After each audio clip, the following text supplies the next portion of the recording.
Welcome to another episode of the Flag Stays Down podcast, 3-point edition. Boys, we won again for the second time this year. Congratulations. But in an interesting little turn here, in honor of Luka Doncic being traded for a bag of potato chips to the LA Lakers, boys, how would you put that trade into Premier League terms? Uh, for me, it's Cole Palmer for, I'm going to say Mo Salah just because he's good, but someone slightly worse than Mo Salah. Big names, but one has a whole lot of potential ahead of him, and the other is a lot past his prime. How would I equate that? I would say that would be the equivalent of like Erling Haaland for Danny Ings. Somebody well past their prime. They did okay. They were tolerable. There were a lot of big things expected of them. Didn't really pan out. And yeah, that's kind of how I look at it. Um, I was working the night that the trade.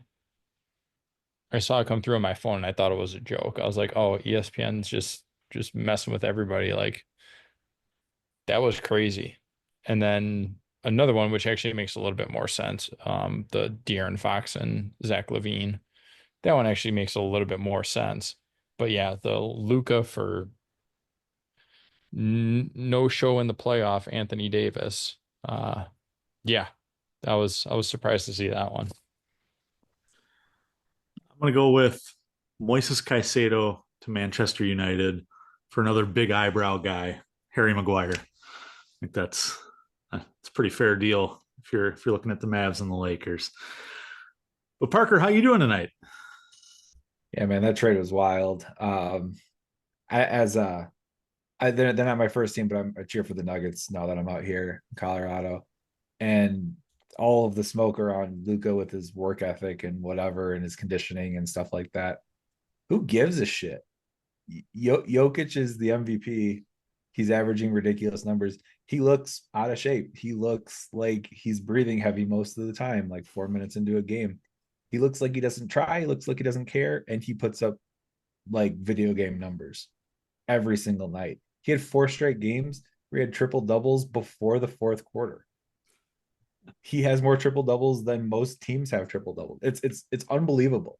And like if Denver were to move on him because he just doesn't try hard enough. Like get out of here. It doesn't make sense. What I've learned from doing this podcast, boys, is like when something like this happens, something was up somewhere. Something happened somewhere, and I don't know what it is, and we might not ever know what it is. But yeah, otherwise life is good. I went to a work conference in Florida earlier this week or last week or whatever the hell I was there. I can't remember. um and out of everyone I got sat next to a Chelsea fan, so it was awesome. Like everyone else basically tuned out of our conversation and there's just the two of us, and we just talked Chelsea the entire time. So that was great. So shout out to Tom if you're listening. I told him about the podcast. It was very fun to chat with a Londoner whose favorite era is the early '90s. Before, or kind of as I was born. I'm an early '90s kid myself, and but that was his favorite era, and he's kind of watched a lot of shift and change through the club. So it was interesting to get his perspective on a lot of things. And the one thing I'll just say to everyone is don't always believe what the media wants you to believe. He says that there's a lot of spin, there's a lot of stuff that happens behind the scenes at this club when transfers happen or trades happen, and people leave. The spin on things and the control that the media has on the spin on things can be very devious. So I'll leave it at that. We don't have to get into that debate tonight, but it was interesting to get his thoughts and perspective on that. Matt, how you doing, man? Uh, Good. Um, yeah, it's been a long week. It's putting it nicely. Yeah, had my first acting role as a dad, to actually be a concerned parent. That was one that I did not have on my bingo card yet for 2025, but here we are. Yeah, so my son was sick, and so we had to just take him to the ER. Spent a couple days there. Um, Everything's all good. He's better, back to normal, running around like a madman. But yeah, it was a long Monday through Thursday, roughly. Um, but no, all's good. Everybody's doing well, so can't ask for much better. And then got to kind of relax a little bit this weekend, which was nice. I just did a bunch of stuff around the house, and then yeah, just just kind of hanging out, making sure little man's feeling better, and yeah, so all is good over here, boys. Collins, how are things with you? First of all, Matt, welcome back for missing last week. I need somebody to fight with. Parker's not that guy. It's too civil. But no, things are good. Things are good. I do want to shout you guys out real quick. I appreciate that a little package come on Sunday.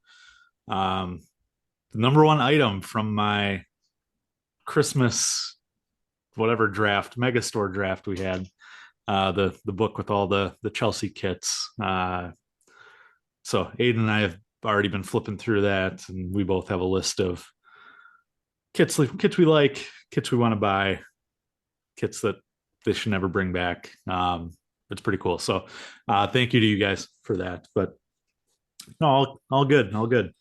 Son spent the weekend in Vegas with his grandfather, so wife and I had a little staycation here, and it's weird not being a parent for a weekend, but back to reality today. So happy we could round that nice little weekend out with 3 points. Now, boys, there was a lot of interesting things that happened today, but I think we got to look what happened pregame, and that was the lineup announcement. Sanchez out, Jorgenson in. How did Jorgensen fare today? What are we doing in terms of goalkeeper power rankings? So Collins and I, you and I kind of went back and forth in the group chat, and here's kind of my stance on the whole thing. I don't think, excuse me, I don't think Jorgensen is leaps and bounds like a clear-cut number one. Like I don't think that at all.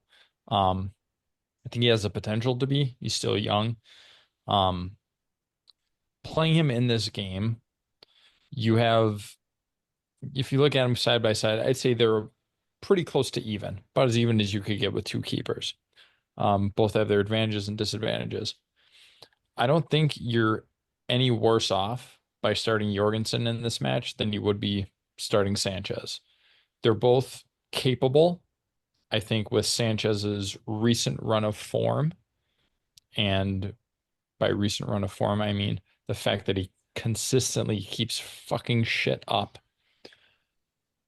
I think it was time to give Jorgensen a chance outside of, a lower competition, right? Like we look at the Conference League, we look at, the FA Cup and stuff like that. We're still kind of in the earlier rounds. He's done enough to prove that he at least deserves a shot. And when Robert Sanchez is not performing at the level that we expect him to as Chelsea's number one, I think it's a perfect opportunity to put him in there. I had no issue with it. I was happy to see it. Not not because like I want to shit on Robert Sanchez. Like that's not the reason. I think he's done enough just to at least get a shot out there and see if he can do something better than what Sanchez has been providing over, I would say, the last month and a half, maybe. Um, I think it was his time, and we saw a similar scenario, right, with Mendy and Kepa, right? When Mendy went to AFCON and then Kepa stepped up, he was able to perform, and he kind of still held those ranks as Mendy, kind of slipped. I think it was just time for a little change, and I thought he did pretty well today. All things considered, like there weren't a ton of chances, a lot. There wasn't a lot for him to to really do. But I thought for the most part he handled himself pretty well. Yeah, I don't similar to you, Matt, but not like I don't think he earned it. I think this was given to him because of the form that Sanchez is kind of forced the hand on it. And I think when you're out of form, you get dropped. And as a goalie, like, might that be a hit to your confidence? Yeah. Might that also be a kick in the ass to get your shit together? Yeah. I think it's bad to keep Sanchez in there for the rest of the year without like having him earn it. And I know it's tough because goalies, they do a lot of work in training ground, whatever, and they earn it there, but you don't get a lot of opportunities to play in games, and there's not a lot of switching going around. So there's not a lot of demonstration from Jorgenson. I thought he's been fine this year, but he hasn't done anything to me to tell me that he deserves to be our number one. So, but I'm happy to see it. Like you, Matt, I was happy to see Sanchez on the bench. I think he's earned that spot on the bench, at least for the short term. I don't know what happens for the rest of the year. So what I would love to see, really, you're going to laugh, Collins, but what I would love to see is this jolts Sanchez into place. He gets sat for 3 games or whatever it is, and then he figures it out. He's like, "Yo, I can't do this. I gotta be better in these moments. I don't know what that takes, but he's got to be better in that moment." And then he comes back and he does that. That's what I hope, because I think he's the better shot stopper. I think Sanchez's shot stopping has really never been in question. And you said it via Twitter and to us, Collins, but it's like, our defense still has problems, and we weren't blaming Sanchez for those goals. We weren't criticizing him for those goals where Levi Colwell gives up the ball and there's an open runner and a slot goal. Sanchez wasn't saving those. Jorgenson isn't supposed to save those either, right? Like, it's the mistakes, and that needs to get cleaned up. I also thought that there was almost no risk starting any goalie today because of who our opposition was. I mean, West Ham's scored, it was 28 goals before today, which is next to the bottom for basically everyone in the bottom half of the league. So not much of a risk, not a high powered offense, not a lot of chances, but some of his positioning still kind of like worried me. There was a free kick that West Ham kind of took direct that Jorgensen was way out of place, and it didn't look like he got challenged, but if that ball was a little closer, I would have been a little bit more nervous. So there's a couple moments that still are nervy, but Jorgensen's working through some nerves as being the guy. So, and he's only 22. So we talked about that last week, Collins, but like, young goalies with high potential are good, but they're not anywhere close to like where they need to be from like an age and an experience standpoint. Most of those guys like get really, really good when they're 29, 30. So one quick thing that I just want to clarify. I don't think he's earned the number one position, but I think he's done enough to at least be given the opportunity to show that he could fight for it. So I'm not saying he should be our number one. I don't think he's good enough. I don't think any of our keepers are good enough to be a Premier League number one, to be quite honest. You can pick all 17 of them for all I care. I don't think they're good enough. What But about Kepa? yeah, Kepa's done all right at Bournemouth. He's done all right. But he hasn't he's done enough to earn a look, and he's done enough to at least be given an opportunity to maybe take the reins. And I think that's kind of where he's at right now. And I think there's a couple different ways to look at the goalkeeper situation. Parker, you and I talked about last week that, this season in terms of the goalkeeper position, it doesn't really matter what you do. Jorgensen and Sanchez are at about the same level. You've got 2 very promising young keepers out on loan at the moment. And then you got Petrovic at Strasbourg, who may come back and, take it from Jorgensen and Sanchez next year. the 2 we have right now, the 2 starting capable ones. Matt, I'm not giving Bettinelli any credit here, but like you guys have said, both have their flaws. Sanchez's distribution is terrible, just awful, and he has brain farts as much as the back line does. But Jorgensen, man, he's got his own set of issues. He doesn't command his box at all. He's scared to go out and challenge for anything. He won't go out and punch anything. He won't go out and grab a corner. And then the ball, finally does come to him and he's unable to catch it. I know I made that comment, then immediately he caught a ball, which you guys made sure to blow me up in the group chat over. But every ball, like, either bounces off his hands, bounces off his chest. Nothing's clean with him. And I'm going to call you guys out here, just for a little bit. But we've talked about players. I struggle to think of any off the top of my head, like just specific examples. Mark Gu might be one. Mudryk might be one. João Felix is definitely one now that I think about it. Where, okay, we've seen them play Conference League. We've seen them play cup matches. And when João Felix performs, and I'm like, oh, maybe he should start, I get told that, oh, well, he's playing shitty competition. You can't judge what he's done in those. Jorgensen absolutely has not earned a start here. Absolutely not. He looked okay, decent against bottom feeders in Europe. He looked okay, shaky against domestic cup competition. My worry going into this was that Sanchez being unseated, we don't know what happens in the locker room or any of that, but could that lead to a turn on Maresca or a turn on the club, players becoming disinterested, like, oh great, we're making this change here. It's like switching a quarterback. You make that change and then everybody's got opinions in that locker room. I don't think there was any from what Cucurella was saying post game. It's all a family. Like, they played like a family today. It's all good. But that was my worry going in. Oh great, we're starting the guy who didn't earn jack shit here over the guy who's been our number one all year.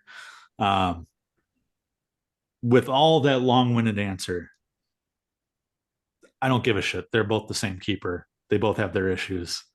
I'm glad we won. That's my point. So my one counter to that would be, I'm sure both of you have seen it, the video of Enzo after the Sanchez fuck up. The video of Enzo just shaking his head as he's walking back all pissed off. That kind of sums up Robert Sanchez. Like, you love him, but at a certain point you're like, really? Like, come on.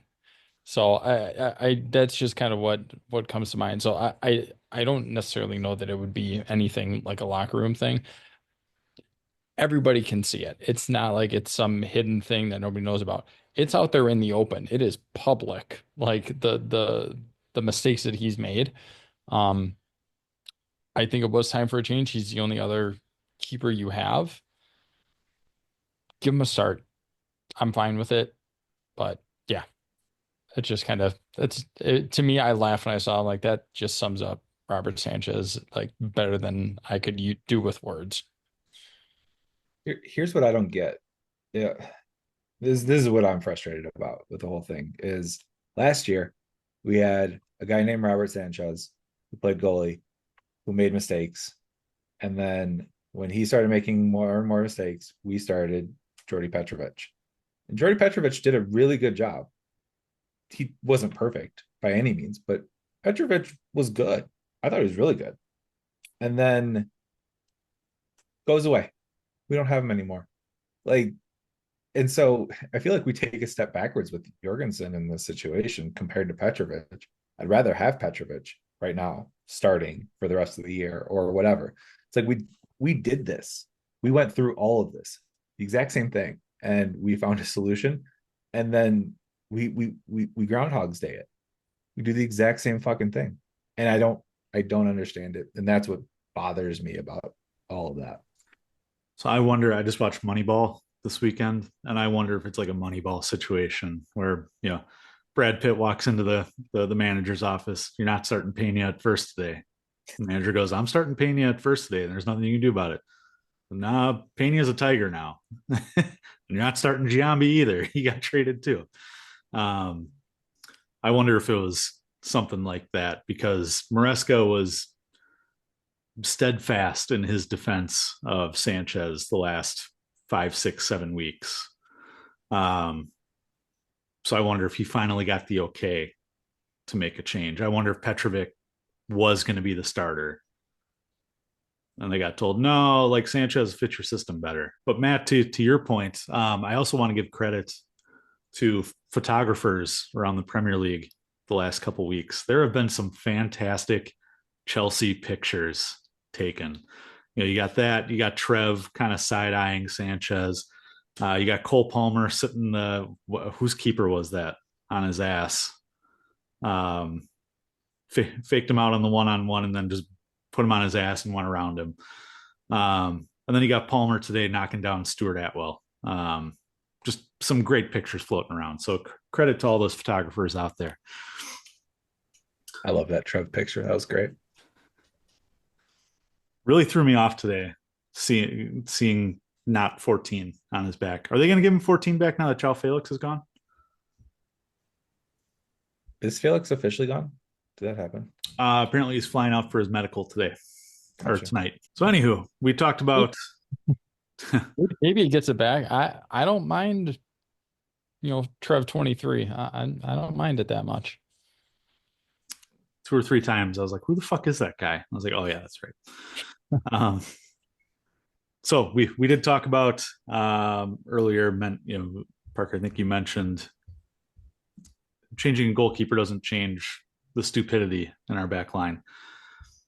There's a little bit of stupidity today. Levi Colwill, once again, 4th or 5th time he's been subject to a terrible back pass or some terrible decision that has led to a goal. Once again, tries to play a back pass to the keeper, claims he was fouled, 0 contact whatsoever. Jared Bowen gets on it, slots it home, give West Ham the lead.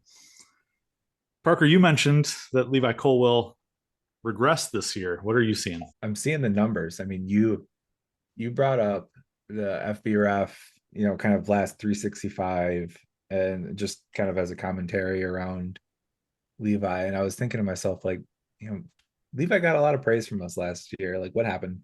And so I brought them both up, this year versus last year. And in the defensive categories of tackles, interceptions, blocks, clearances, and aerials won, let me just tell you, I'll just read off percentiles for where they are. So this season in those categories, he's in the 17th, 68th, 35th, 19th, 54th percentile.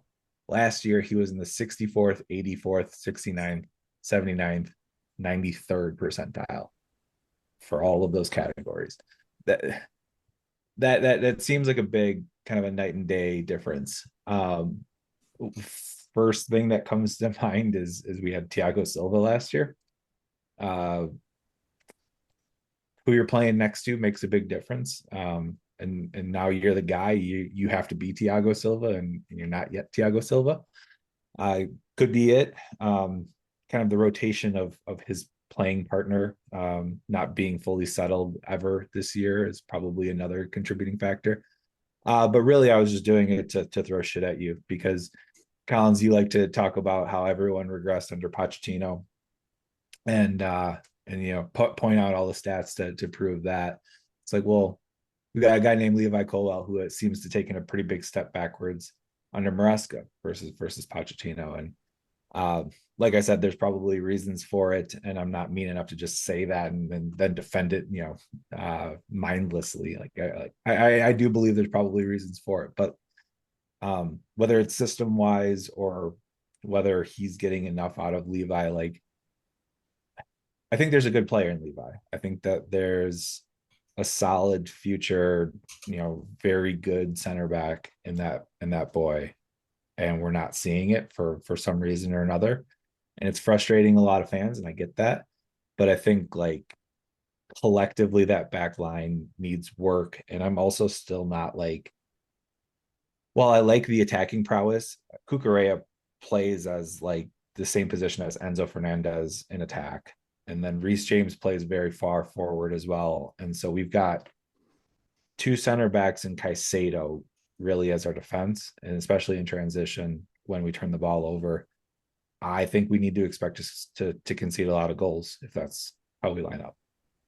So it's a system that I'm not sure always what's going on with it. I like that we create a lot of opportunities, but like I said, I think we open ourselves up pretty openly, let people kind of run at us, and if we score 6 a game, then I think we're all right with it, right? But if we're only scoring 1 or 2, I think it's going to be a shaky way to play, nervy way to play. So I agree. Looking at the numbers and thinking back to last year, Levi Colwill has regressed. I think there's absolutely something to his partner. He looked good with Wes Fofana being next to him. That was a fantastic pairing. And since then, since Fofana's injury, it's been kind of a revolving door. And you look at last year, and I wonder how many Levi Colwill mistakes were covered up by Thiago Silva being next to him, because it wasn't like Levi Colwill and then Thiago Silva or Disasi or Badiashile or whoever. It was Thiago Silva and so that was pretty much the pairing, unless he was playing left back. Yeah, I would be real curious to see Levi Colwill with an experienced center back next to him. Axel Disasi, yeah, he has experience, but he's still a young guy in his own right. And he's now gone as well, out on loan. So who do you who do you put back there with him? I don't know. Almost like we could have gotten someone in the transfer market. Yeah, almost. Well, hey, we got Trev back, and we recalled Anselmino. Is that who it is? The 17-year-old or 18-year-old Argentinian center back we got from Boca Juniors. So those guys are back. That's good.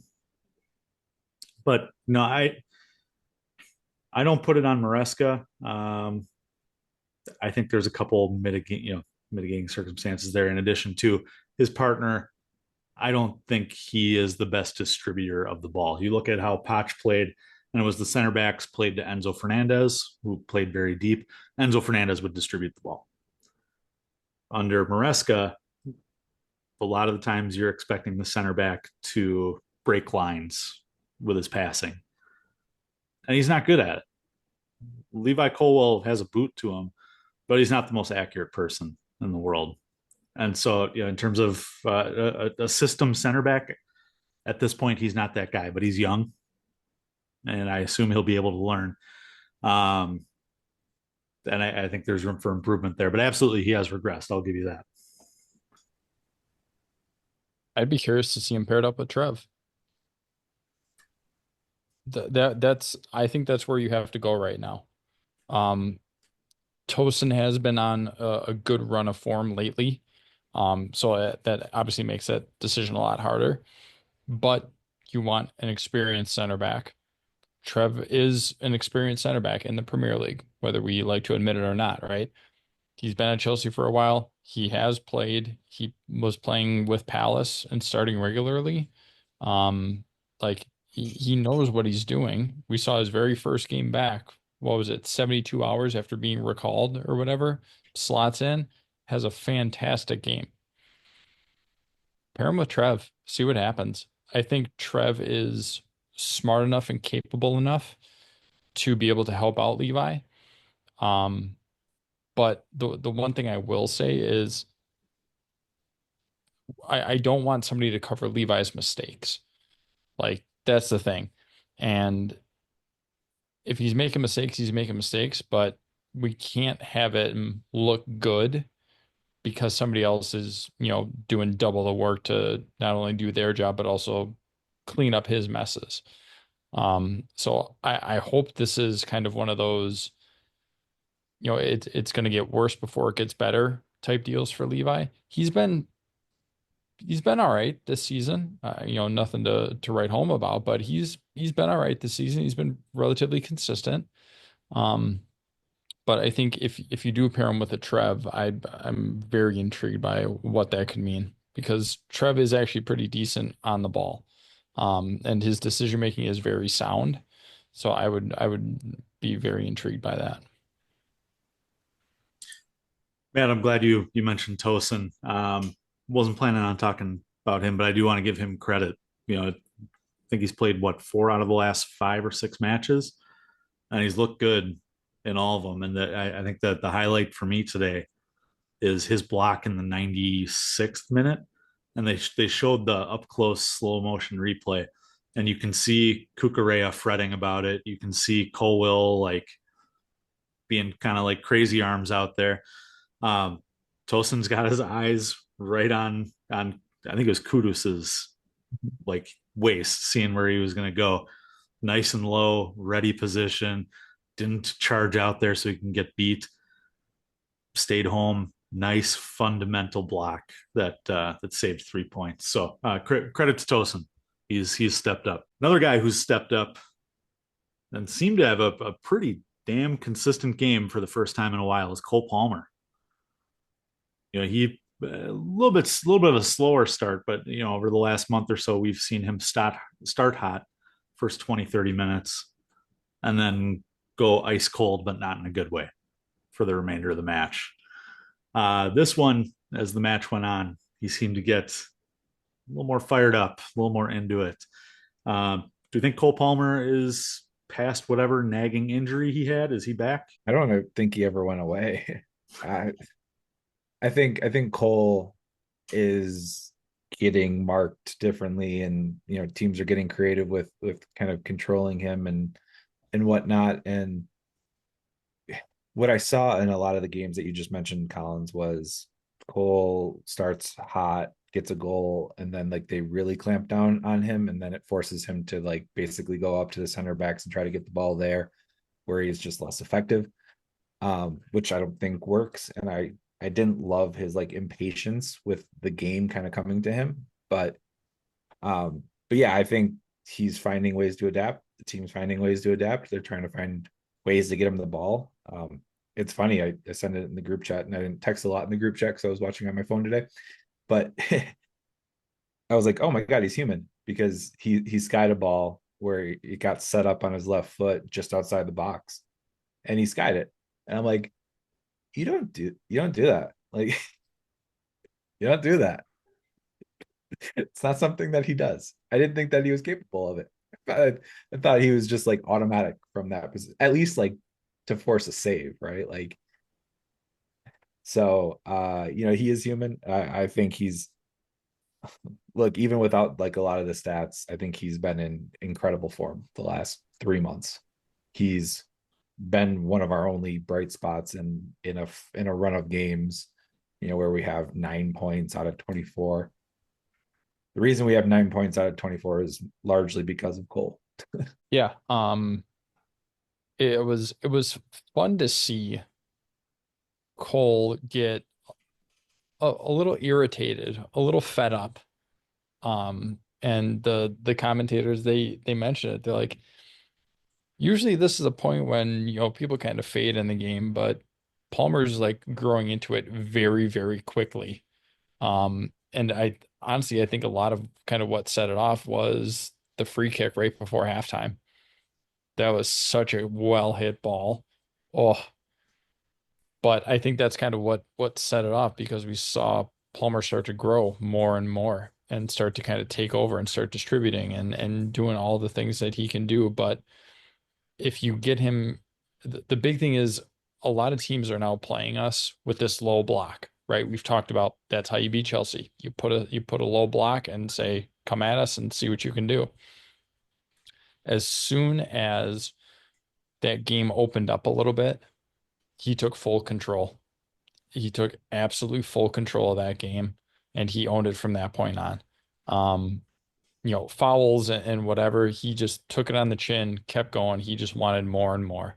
And that's what we expect out of him. And I don't think we've had a lot of chances recently for those games to kind of open up for a team in a low block to kind of come out of their shell, right? West Ham, that's how they started. They got the 1-0 lead, and we expected, all right, they're just going to hunker down and see what happens. Then we got the goal. And then now it's like, okay, they have to try and come out of their shell a little bit. And then Palmer gets the second one out of nowhere. And then it's like, okay, game on. And then everything opened up and he just absolutely dominated from that point on. So that's what he does. I'm not surprised by any of it, as crazy as it is. I'm not surprised by any of it. That's what we've come to expect out of him. So I'm glad to see that he got the goal to put us ahead, and we were able to maintain it for the 3 points. Yeah, and I think a big part of his success today, not only his own mentality and yeah, I think one of my other favorite parts of the match is, I think it was probably 75th minute. He's racing down the far sideline on a counter attack and gets brought down by Irving, and Irving literally had to wrestle him to the ground. Irving gets up, starts walking away. Cole's just laying on the ground, gives him a little, Cole Palmer kind of wry smile. I'm like, oh, they riled him up. He's here. We're good.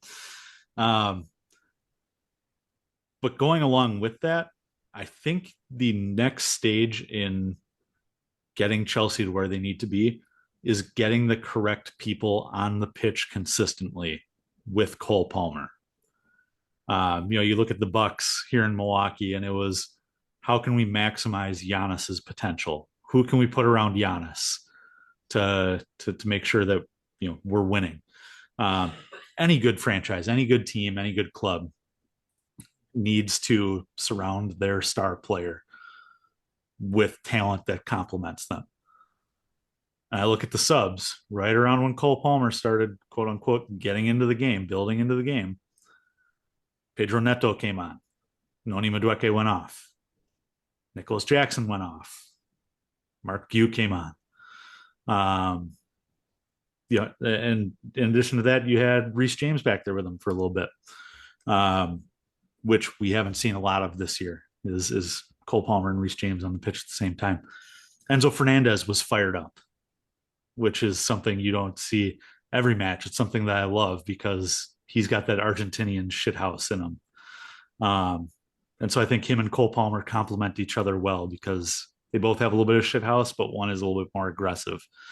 And so it's going to be finding those right pieces to go around Cole Palmer. I think Pedro Neto on the right is so much better of a fit than Noni Madueke for Cole Palmer. Cole Palmer likes to float to that right-hand side, and he's not going to get the ball back from Noni when he gives the ball to Noni. Noni's just going to drive, turn the ball over, and we're going to have to restart from there. Neto likes to link up. Neto will do the 1-2s. He'll make the supporting runs.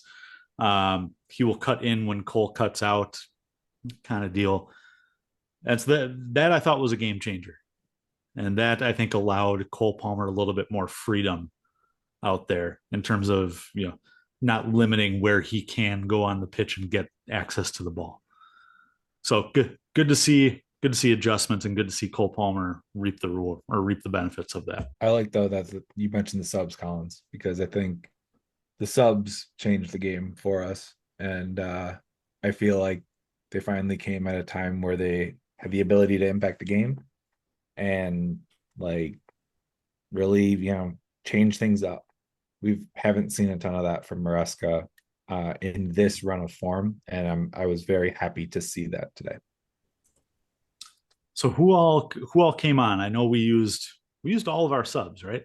So You had to limp through the last 8 minutes because we were out of subs. Yeah, so 52nd minute, Gue and Neto came on for Nico and Jaden.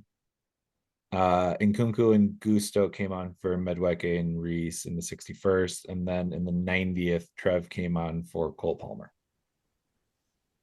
The John Obi Mikel sub. I think all of the subs played well. You had Nkunku playing not as a striker, so you had him playing a little bit more of what he typically does. Pedro Neto on the right, his natural position, fantastic. Malo Gusto, I thought, was a pretty seamless transition from Reece James. Trev didn't get enough time on the pitch to be able to evaluate him. But yeah, you're talking about Mark Yu and limping through the last 7-8 minutes of the match, which, by the way, apparently Maresca says that he's fine. Mark told him that he's fine. He'll be ready to go next week. Is the report? We'll see what comes out this week, but he says he's fine. But Mark Yu is another guy who he didn't score, but I thought he changed the game. His pressure and his ability to kind of take up space in the box is something that Nicholas Jackson doesn't necessarily do all the time. He definitely opened things up. He made runs that Nico wasn't. He was just a force out there, and it was pretty noticeable when he would get the ball that we looked dangerous in attack. So the one thing I want to call out, which is the argument, right? We've talked consistently about who we think is, better on the right and who would be kind of our primary. And I will tell you exactly why Neto should be on the right over Noni. So I forgot what minute it was, but Noni was sitting outside of the box. Play was on the opposite side, but we were pushing.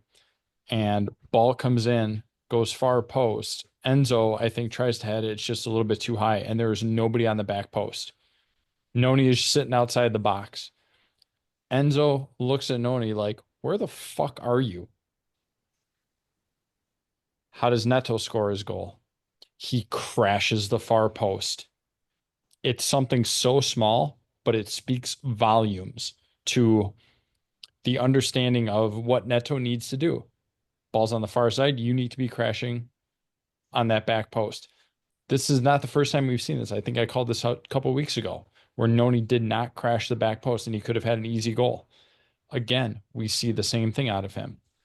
Neto needs to be starting on the right. Noni can ride the bench for the rest of the season. Neto is my guy on the right for just something so small like that. But it, again, in a match like this, when margins are very tight, doing the little things pays dividends, and it damn sure did when we were watching today. It's funny. When I was talking to that dude at dinner, a Chelsea fan, his name's Tom. He brought up Noni, and he said, for as lazy as he looks on TV, he's about 50 times lazier in real life. He is the worst player to ever play for Chelsea. He was so critical of it, and it's just like I said, it's funny to hear his takes. But for a guy that goes to a lot of matches, you see it differently, right? You see it differently when you're there, and he just says like, guy's got a lot of talent on the ball, but doesn't do the little things, doesn't give a shit. You can tell he doesn't care. Like, just has this body language about him, and I know I've praised him in the past on this pod. I've been a fan of his for the most part. And yeah, he's growing, thin on my patience as well, right? I don't love what I've seen out of him for a lot of this season. I don't love what I've seen out of a lot of our wingers for a lot of different reasons. But if everything else is equal, I'm going to choose attitude, and it doesn't seem like he's got the right one for us. Matt, there were 2 instances in the match where I thought of you, and I was like, oh, Matt would be so proud of what he just saw. And they were both turnovers. Cucurella turned the ball over in the opposing half. Neto turned the ball over in the opposing half, both with terrible passes where they just weren't looking where they were going. There was somebody right there. And what did both of them do? Sprinted 30 yards back to track the ball down. And I thought of Noni Madueke. Like, yeah, he would not do that. I thought of Levi Colwell throwing his arms up like, oh, I got fouled, and there was no contact. Bust your ass and get back there. I appreciated that. And I was like, oh, that's a Matt eye test thing. So Yep. And again, it's something that's so minimal, but it can mean the difference between a goal or not. And that's the big thing. That's the thing that I enjoy, right? I know, Colin, do you like to give me shit? I'm the work hard guy, right? I like the try hard. Maybe not producing the results, but I like to try hard. But that's the thing is I'll take somebody who tries hard, may not get the results that we want, but I'll take somebody who tries hard versus somebody who's just lazy as shit and occasionally puts up some numbers. At least show me that you give a damn and that you want to atone for your mistakes or that you're trying to get better. You're trying to get on the score sheet. Show me that. Yeah, you'll have my love all day. It's once you start getting lazy, no, absolutely not. That's not how I operate. No, thank you. All right, well, boys, before we wrap up here, let's talk a little bit about transfers. Not a whole lot of incoming. Again, we've signed a 19-year-old who barely starts for a relegation-threatened Saint Etienne side. But I want to talk more about the outgoings. Favorite of this pod, Harvey Vale goes to QPR on a free, with a sell-on clause, of course. Cesare Cassette, favorite of this podcaster, goes to Torino for 12.5. Renato Vega to Juve, Ben Chilwell to Palace on loan, Carney to Borussia Dortmund on loan, Caleb Wiley to Watford, Disasi to Villa, and João Felix to AC Milan. All of those last ones on loan. Again, incoming's minimal. How do you rate this window? E plus. Look, I think the manager and or the whole sporting director team is going to be put on blast for this, but Maresca's got needs that aren't getting met, and people are getting sold that we don't have like replacements to. We sold 2 left backs, or we got rid of 2 left backs with Ben Chill and Renato Viega. Everyone's saying we need a 6. We get rid of Cassette. Like it doesn't make sense to me. Perhaps that's why I'm sitting in this chair and not working for Chelsea. It just doesn't make sense. And like the Joao Felix deal to come in looks like a complete farce, that we needed to do something with Madrid to get Connor off the books. Like it feels like a whole sham, because he wasn't the guy that we needed, and we let him go out on loan to Milan. I'd rather have Gallagher. Speaking of guys who give a damn, who play for the club, who try hard, I'd rather have Conor Gallagher as a backup that can play multiple positions than Joao Felix for half a season, then loan him to Milan. It's frustrating. We talked about some of these last week too, Kyle's. Like Carney is a guy that I had a lot of faith in, and that I had a lot of like want to be great, and he's loaned away. I know some of these loan guys have a chance to come back and prove themselves and whatnot. So it seems like it's all right business. I just wish that the incomings were that we had something somewhere, an experienced center back, an experienced goalie. We didn't get a left winger that we talked about, Garnacho or Tal or anyone else there. Striker, we're still running 2 people basically. I think the one positive for me that isn't going to get mentioned a lot is I think it's a positive that we kept Nkunku. I'm happy to see him stay with our team this year. Still think that there is a potential for a career there, but overall I think it was a pretty bad window, man. This, for whatever reason, actually, just based on one of the reports I heard, this feels very FFP driven. Matt, can I give you some numbers? Yes, please. We slashed our wage bill by 13 million pounds in this winter window. In terms of incoming versus outbounds, winter, we gained the profit of 12.5 million. Total for the year now, it's negative 16 million. One thing I've learned from the Manchester United saga is that take whatever you do in a window or in a year and multiply it by 3, and that's your ability to spend in the following year. So we sold and slashed 190 million pounds in sales this year, not including wages. I think that's a big transfer transfer budget for next year. So, and the reason why I bring that up is because I was just watching whatever was on USA after the game, Goal Zone or whatever, and just David Ornstein was on talking about what's going on with Chelsea, and he had mentioned Axel Disasi going to Villa, and he had mentioned how Tottenham got involved in it. It was because we were asking Villa to take a significantly larger portion of the loan than we've asked other teams to take. To me, all this seems FFP driven. Parker, you bring up a good point. We got rid of pieces that we're looking to find and that we don't have backups for. We already have a big enough question mark at center back as it is. And you get rid of a center back. You look at Cassette. I don't think he was ever going to play, especially when Lavia comes back. I don't think he was ever going to sniff the field, but he could grow into something. Gone. The two left backs to me is very surprising. Do you really have that much faith in Reece James staying healthy that you would trust Reece and Malo Gusto to play at the same time, one on the right, one on the left, and then not have a backup for either one of them? It's a lot of these moves are very questionable and they're very hard moves to explain, especially to a fan base that has very high expectations of the club, regardless of what state the club is in. We have very high expectations for this team. To see, we've seen and we've talked about, we need buy-in, right? We need time for this process to kind of start getting up and going. You've had a very good start to this season, better than I think any of us would have predicted. And now we know what we need to improve on. It's clear, it's very clear, very obvious what we need to improve on.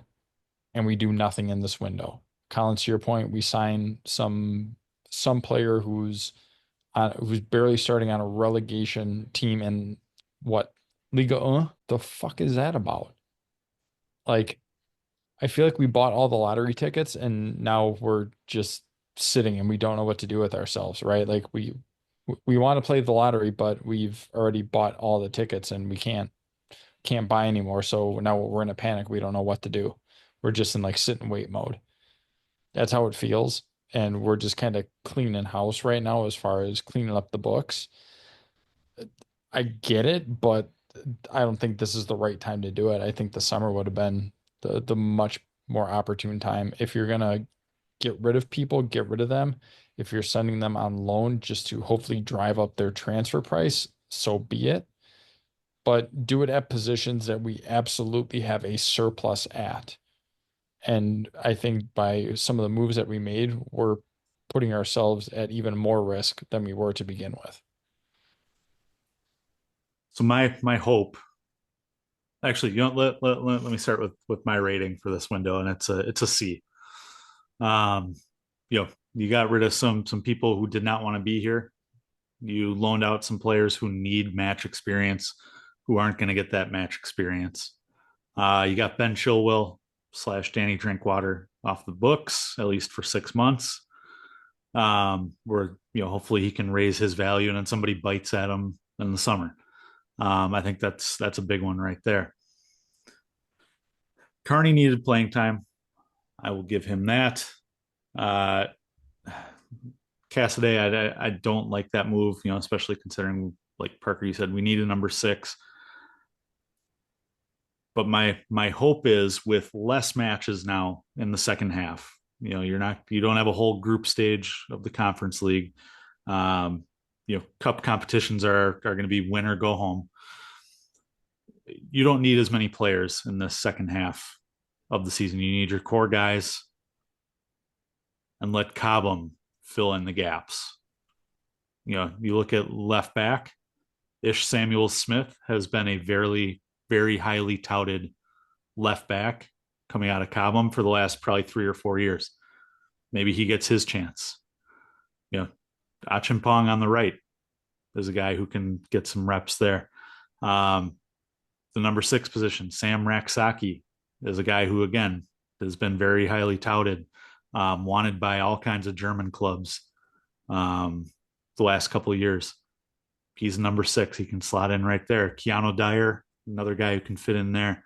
And you've got Omari Kellyman, who we signed from Aston Villa this past summer, and he's finally recovering from injury. Maybe he can come in and play a role as well. I think as long as we've got our core guys, we've got the guys who are going to play 80% of the matches.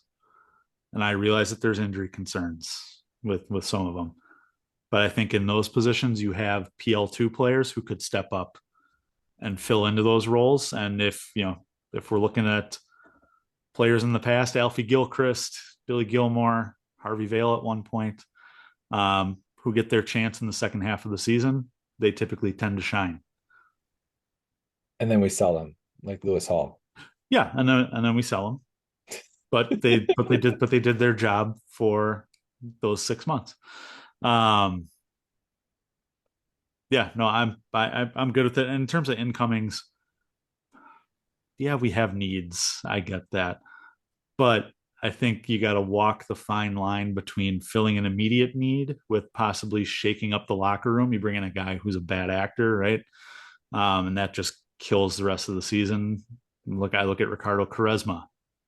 Gosh, that was 20 years ago now.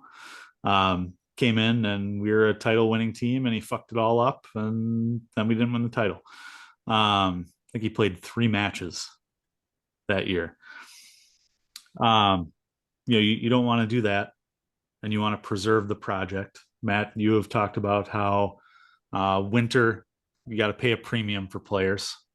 There's already reports out that Chelsea are working on a number 9 already for the summer. That's good news. I can deal with Nico and Mark Gu for the rest of the season if we're bringing in a Sesko or Ollie Watkins or anybody, Liam Delap in the summer. I was wrong. We did get a striker, David Datro Fofana, guys. How could we forget about the terminated loan deal? And we were bringing back our boy, Drogba regen. He looked good in the couple minutes that he played last year. I disagree, but that's just me. He looked industrious. He looked Romelu Lukaku-esque to me. Big and not agile. I'm starting to look at like Maresca's tenure, and when I look at the incomings, to me they're not good enough. Pedro Neto, sometimes he's good, sometimes he's not. I still don't think he has the stats to back up his transfer fee yet. But to be seen if he's going to start getting more starts over Noni, see what happens the back. I'll reserve judgment on him for now. Joao Felix, Dewsbury Hall, Jorgensen, Penders, Anselmo, Viega, Caleb Wiley, Mark Yu, Tosin, Sancho. Like, there's not a lot of like standout great players on that list. There's not a lot of people that that are marquee guys, core guys. A lot of the core is people that came before Maresca, which is fine, and we don't need to have windows like those every single time. But it's starting to worry me that for whatever reason we're not getting the same kind of caliber players in for Maresca that we were for others. See, I'll argue with you on 2 points there. Number one, I don't think Maresca is as involved in transfers as previous managers were. And I think that comes from he's coming from the Championship. This is his first big club. He hasn't managed in the Premier League before. And so I think he has input, but I don't think, they're going out and specifically saying, all right, Enzo wants this guy. This is who we're going to go get. Secondly, I look at the list of who he's brought in, and just about everyone on there has played a pretty decent role in our season up to this point. Tosin, we just talked about how great he's been for the last couple of weeks. He's really come into his own. provided a bit of leadership. Mark Gue is the leading scorer in any European competition this year. Dewsbury Hall is the Thiago Silva of the team. Renato Vega, we were talking about, if Cucurella goes down, he's boom, you're starting left back.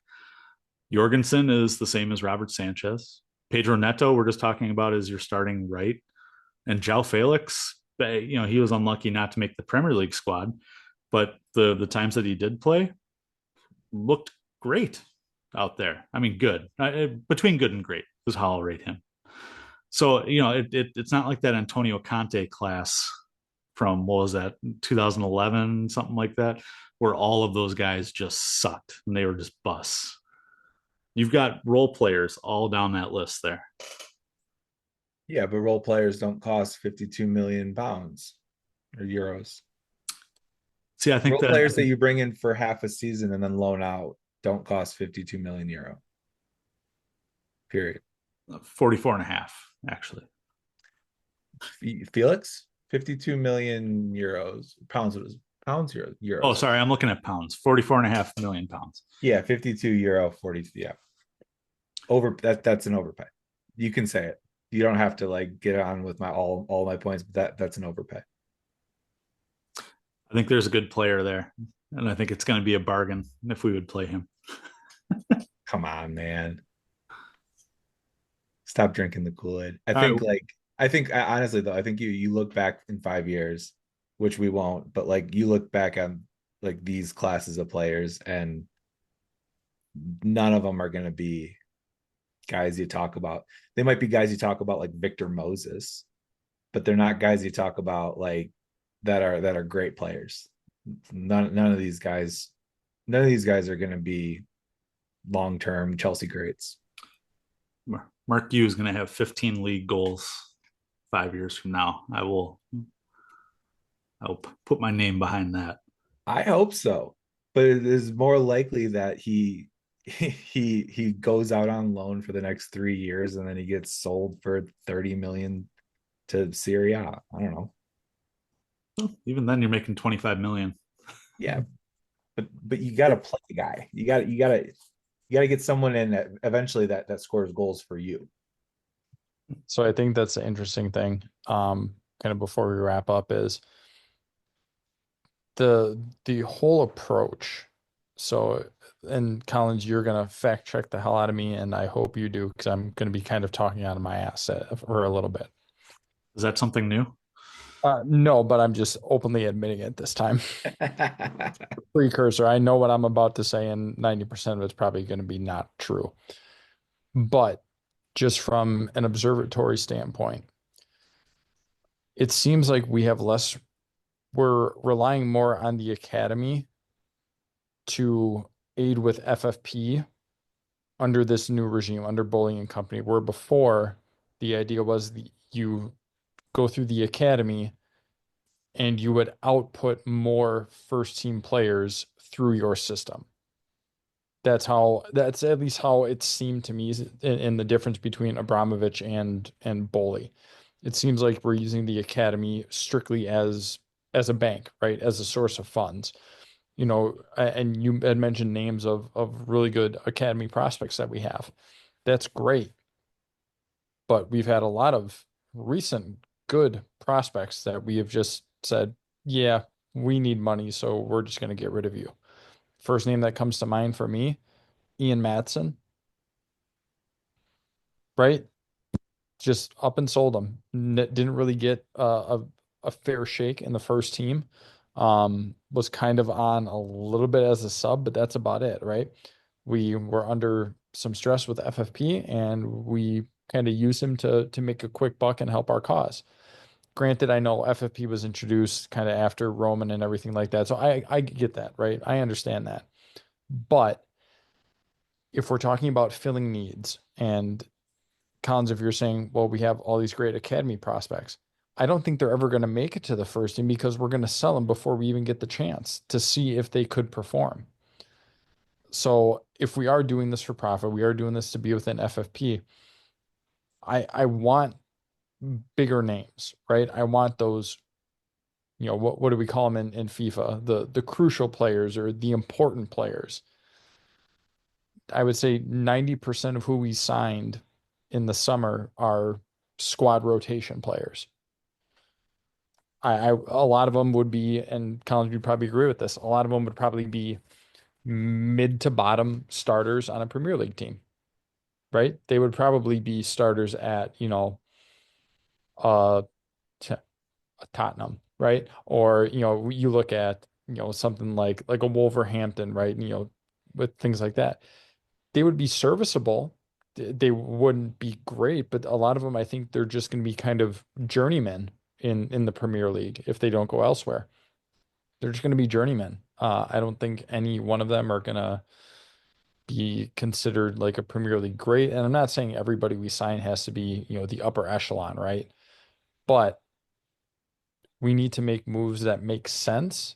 And I think some of the moves that we've made in the summer, actually, majority of them have been band-aids. If we just want to sum it up, a lot of them are just band-aids. We need serviceable players in these spots. Here's who's available and go. So I would like to see it shift a little bit more, especially in summer. And if we are working on stuff, great. But it doesn't seem like we're using the academy the right way, and a lot of what we're doing is strictly a business move and not really something that is going to help propel us towards winning a title in Maresca's 5-year tenure. So Collins, where am I wrong? you're Or not. do, Yeah, or do we not have enough time? no. You're not necessarily wrong. Um, there has been FFP since 2010 in the Premier League, though there was a couple of year grace period. The current PSR rules, which are much more strict and are enforced much more frequently, came around right towards the end of Abramovich's era. So, you look at what Bully and company have to do to balance the books, and it's sell academy graduates because there's zero upfront cost and you're getting pure profit, quote unquote. So that does exist, absolutely. But you look at the Abramovich era academy players, none of them stuck around long. They were all gone, relatively quickly, and they all, most of them, went on to decent journeyman or better careers. Dominic Solanke, Mark Gahey, Nathan Ake, Tino Livramento, Callum Hudson-Odoi, Fikayo Tomori, Andreas Christensen, a little bit of different story there. Billy Gilmore was in that fringe period. Tammy Abraham, Jeremy Boga, Ola Aina. The list goes on. Patrick Van Aanholt, of course, in there as well. It happened a lot. And, having watched this club now for 26, 27 years, it's just how this club operates. Regardless of what the rules are, what the perception is, the academy has been used to achieve your financial means to bring in players. That's how it's always been. I was very excited about a player named Josh McEachran. He was supposed to be the next big thing. They sold him for pretty decent money, and he went on to do nothing. That's what the academy here is for. If you find a star, great. Josh Achampong, I think, is going to fill in as one of those, top level academy players who's here for a while and does very well, Conor Gallagher-esque. But then you have other ones who are just going to be sold because the club recognizes that they can play a role in the short term, but you're going to make more off of selling the potential to another club. Yeah, and like I said, it just seems like there's been a shift as far as, it was kind of, yes, you want the academy to grow, you want them to obviously graduate, get into the first team and kind of stick with the club, so on and so forth. It seems like there's now more of a shift, and maybe it's just become a lot more, obvious or a lot more apparent that you kind of pull back the curtain. You're like, okay, this is really just a bank, right? For the clubs to be able to pull money when they need to. You have somebody who's playing well. You have an Ian Madsen. All right, sell him to Dortmund for whatever it was, 40 or something like that. Sell him to Dortmund. Like, we need cash quick. Boom, done. There we go. There's 40 mil in our pocket, right? I think that maybe that's probably the perception right now, is, at least for me, is we're pulling back the curtain. We're starting to see, okay, it's not so much about the players graduating and going to the first team and making a name for themselves. It's, if they're lucky enough to get the opportunity to even get to that point, we'll see what happens. But it's almost stopping before it even gets there. And the other thing is, a lot of the people that you named, don't forget, we had that year and a half ban where we had no choice but to play the kids, but to play the graduates, right? You talk about Tamori, you talk about, Mount, Tammy Abraham, Billy G, he had to play, right? Like, we needed people because we couldn't buy anybody for what, 3 transfer windows? Like, we had to play the kids. But the thing is, you showed that they could play at a top level, and they did it pretty consistently and pretty damn well. And I think that's how we made our money. I think we're not even going to let the academy get to that point. I think they might make a random substitute appearance every now and again, but it's not like they're going to be starting and actually going out and making a name for themselves so that they can have a chance to even further, whatever we want to call it, maximize profits for the club. It just seems like that dream of being with your academy, going through graduating, playing for the first team, almost seems like that's kind of being halted in light of these new financial restrictions. So one thing that I've seen from I think it's Chelsea Youth. There's two Chelsea Academy Twitters, like follower Twitters. I can't remember which one it was.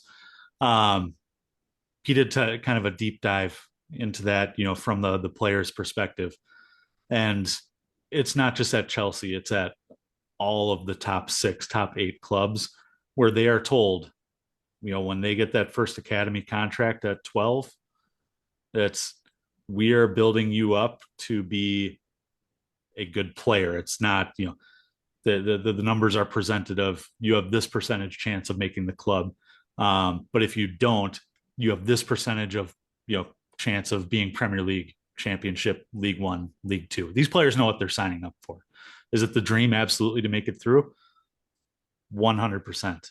But these kids all know what they're signing up for. And, in regards to the couple appearances here and there, again, I think the cream rises to the top.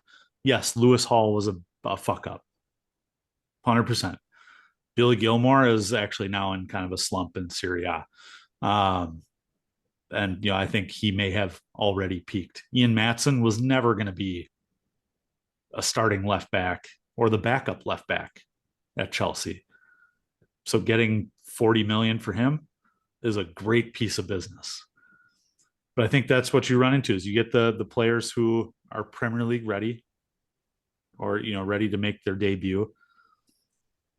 But these coaches, these scouts within Chelsea know from even a few years before that whether these guys are going to be Chelsea level. They might be Premier League level. They might be able to fill a role for 6 months to a year, but they're not long-term Chelsea guys. And so you got to almost hide that asset from opposing scouts. Go sub in. We're not, you're not going to start, A, because you're probably not at that level, and B, because we need to show just enough of you to get people excited, because our plan is to sell you. So it's all a game, and just as it's always been, Cobham is primarily about generating revenue.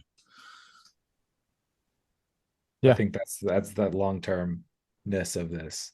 It's always been about that, except for the one period where we couldn't buy people, and that's the only exception to the rule. And that's where you got Tammy and Reece James and Mount to be able to show out, and it was great.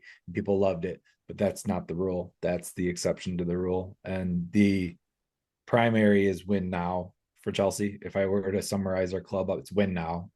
There's no such thing as long-term projects. We need to win yesterday. And then it's, finding ways to fund that is sort of the secondary motive. So I agree with everything the two of you said. I don't have much to add. It's just, I think that's the summary and the kind of the viewpoint from how do you run a club. It's got to be financially stable and you need to win. And there are a lot of things that have to happen for both of those to be true. All right, well, let's real quick close out with man of the match. Boys, gun to your head. Here's your options: Enzo, Neto, Palmer, Cucurella. Palmer. I'll give it to Neto. I'll give him a fair shout out.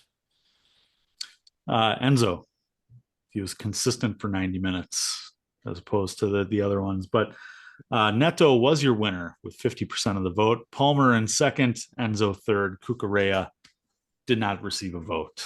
So make sure to check out those polls at Flag Down Pod after most matches. Boys, any closing thoughts? Ooh, pick me. Quote, Graham Potter, the boys gave it everything. The boys gave it their all. He said that today. Did you see that? He said that. He also said, "Ooh, I don't miss being in this room." That was my favorite quote. I was hoping one of you would say that.